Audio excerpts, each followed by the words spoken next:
Bonjour à tous, tout autour de moi vous apercevez la cour d'honneur de l'Asile Impérial, l'un des somptueux ouvrages qui composent le site national des hôpitaux de Saint-Maurice.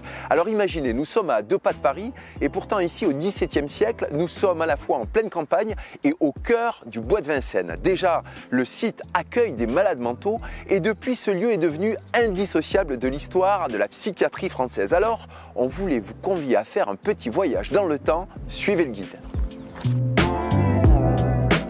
Bonjour Priscille. Bonjour Stéphane. Merci de m'accueillir ici. Avec plaisir. Pour visiter le site historique des hôpitaux de Saint-Maurice. Et on est au cœur déjà d'un des 2 sites, hein. C'est le site Esquirol. Tout à fait. Ben, je vais me laisser guider parce que toi tu es guide conférencière mais aussi historienne, c'est ça? Exactement. Et donc? Je vais te raconter plein d'histoires sur le lieu. Eh bien super. Je t'emmène? Je te suis, avec plaisir. On y va. Allez. Alors là, je vais te montrer, c'est une plaque commémorative qui positionne le lancement des hôpitaux de Saint-Maurice. Donc en fait, l'histoire du lieu, elle commence au milieu du XVIIe siècle. Il y a un monsieur qui s'appelle Sébastien Leblanc, qui est contrôleur général des guerres de Louis XIII. Ouais. Et il va faire don de sa maison de campagne aux frères de la Charité pour qu'ils puissent soigner les malades du coin. Il y a beaucoup de blessés à l'époque parce qu'on est tout près des bords de Marne, du pont de Charenton, donc il y a des guinguettes, il y a de la manutention, donc beaucoup de blessés. C'est un don, mais il demande à ce qu'il y ait une plaque commémorative dans ce lieu-là qui rappellera sa générosité. Une plaque ici à Saint-Maurice et une plaque à la maison mère des Frères de la Charité à Paris, pour que tout le monde sache sa générosité. Il va aussi demander à être nourri et logé sur place, lui et son valet. Il perd pas le nord, il garde sa place ici. D'accord. Et là on est au milieu du XVIIe siècle. C'est ça. Et les frères de la Charité, ils s'occupent déjà, d'après les traces que l'on a, de malades mentaux. Tout à fait. En fait, le fondateur de leur ordre, donc c'était Saint Jean de Dieu, lui, il s'est beaucoup penché sur la situation des déments à l'époque. Et c'est donc tout naturellement que les frères de la Charité, ils vont petit à petit se pencher sur quels sont les soins qu'on va pouvoir apporter à ces déments. Et donc, moi, je me posais une question. Au début, il n'y a que des hommes qui sont accueillis ici, oui, sur cette partie. Exactement. Avant la Révolution, c'est pas mixte. Et après, ça devient mixte au moment de la Révolution? Exactement, juste après. Pourquoi? Parce qu'avec la Révolution, il y a plein de changements. Donc après la Révolution, l'établissement n'est plus religieux, mais il va devenir laïque. L'établissement a triplé sa superficie, parce que pendant la Révolution, il y a plein de nobles, c'était des seigneurs en fait, les frères de la Charité. Ils avaient cette seigneurie. Du coup, tout va être racheté comme bien national, et donc l'établissement a triplé. D'accord. Et on accueille à ce moment-là les hommes et les femmes. Et on va voir, il y a un personnage important qui va donner son nom au site. On va le rencontrer juste après. Donc tu vois, le personnage que je voulais te présenter, c'est lui, c'est le docteur Esquirol. Qui a donné son nom au lieu. Exactement. Donc lui, il arrive en 1825, après une période un petit peu floue, hein, entre la Révolution et son arrivée, il y a une période un petit peu floue. Il y a des pratiques qui sont un peu presque barbares pour l'époque, et lui, il va remettre un petit peu les choses en ordre et imposer sa vision nouvelle. Donc il fait supprimer les bains de surprise, les menottes, les cages qu'il trouve ici en arrivant. Et il amène quelque chose de beaucoup plus moderne.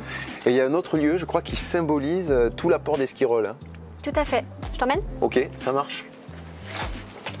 On parlait de Esquirol et une des parts importantes de son travail, c'est aussi sur l'architecture des lieux pour accueillir les malades, c'est ça? Oui, regarde par exemple. Ah ouais. Ça, c'est la chapelle de l'hôpital. Esquirol, il a vraiment une conception dans laquelle l'architecture va être au service de la guérison des patients. Donc, il pose les bases d'un hôpital, d'un asile prototype, qui va pouvoir être duplicable partout en France. Et donc dans sa théorie, donc il va travailler avec Émile Gilbert, qui est un architecte qui a aussi fait l'Hôtel-Dieu à Paris, donc il connaît l'architecture hospitalière, et ils vont mettre ensemble des bases. Alors parmi ces bases, il y a l'idée que de cette structure, tu vois, on a beaucoup de colonnes, il y a une notion de symétrie qui va aider. C'est régulier, c'est symétrique. Complètement, ça va aider à donner un cadre aux patients pour pouvoir se remettre dans une structure et aider à guérir. Et l'idée, c'est de pouvoir proposer aux patients un horizon, une vue vers autre chose, vers un après, pour pouvoir guérir en fait. Donc tu vois, je t'amène ici parce que y a quelque chose d'original dans cette chapelle, c'est qu'on retrouve en haut les frères de la Charité et en face les sœurs Augustines qui, elles, sont venues prêter main forte dans le 2e hôpital, l'asile impérial de Napoléon III. Et en face? Et là, c'est la Vierge, consolatrice des affligeants et des blessés. Et c'est une chapelle qui est ouverte à tout le monde? Oui, complètement. Tu peux venir, les riverains, les malades, évidemment. Les malades, évidemment. Il y a un aumônier qui est là pour les écouter et être avec eux. Et il y a une messe qui est donnée tous les dimanches. Super, c'est somptueux. Ok, ben on poursuit? On poursuit. Je te suis. Ah oui, donc là, ça c'est le fameux cloître, c'est magnifique. Hein. Oui. C'est le cloître des Augustines. Elles sont venues prêter main forte aux frères de la Charité, puisque après la Révolution, on accueille des hommes et des femmes. Donc il fallait des hommes pour soigner les hommes et des femmes pour soigner les femmes, tout simplement. D'accord. Et ici, c'était leur lieu de vie. Tu vois, elles avaient leur dortoir à l'étage, il y avait leur réfectoire, il y avait l'infirmerie, la buanderie, les cuisines. Et elles fonctionnaient en totale autarcie, tu verras. Elles avaient des petits carrés potagers sur le côté, elles avaient leur propre vigne pour faire leur propre vin. Et... Ah ben oui, on voit les vignes, justement, tout autour. Alors, on n'en fait plus du vin aujourd'hui, mais...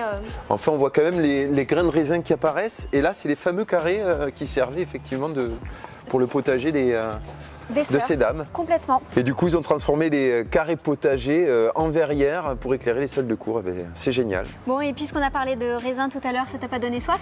Si. Bon, bah viens, je vais te faire découvrir un dernier endroit. Ça marche. Mystère, je te suis. Ah ben voilà, espace socio-culturel et cafétéria, d'accord. Ça marche. Ah ouais, génial, c'est surprenant. Hein. Ok. Ben, c'est la cafétéria des patients. C'est aussi l'espace socio-culturel. Tu vois, il y a des petits concerts, il y a des lectures, il y a du jardinage, il y a du baby-foot. Donc en fait, on a remonté l'histoire de la psychiatrie dans le temps, aux origines sur ce site, pour arriver ici et montrer que finalement, c'est aussi moderne aujourd'hui. Exactement. Et ça évolue. C'est très inclusif, il y a plein d'activités, c'est très ouvert vers l'extérieur, il y a beaucoup d'activités qui sont faites avec le voisinage, il y a des artistes qui viennent, il y a des expositions, c'est très vivant. Merci beaucoup pour cette visite, c'était vraiment très sympa. Eh ben, merci à toi, avec plaisir.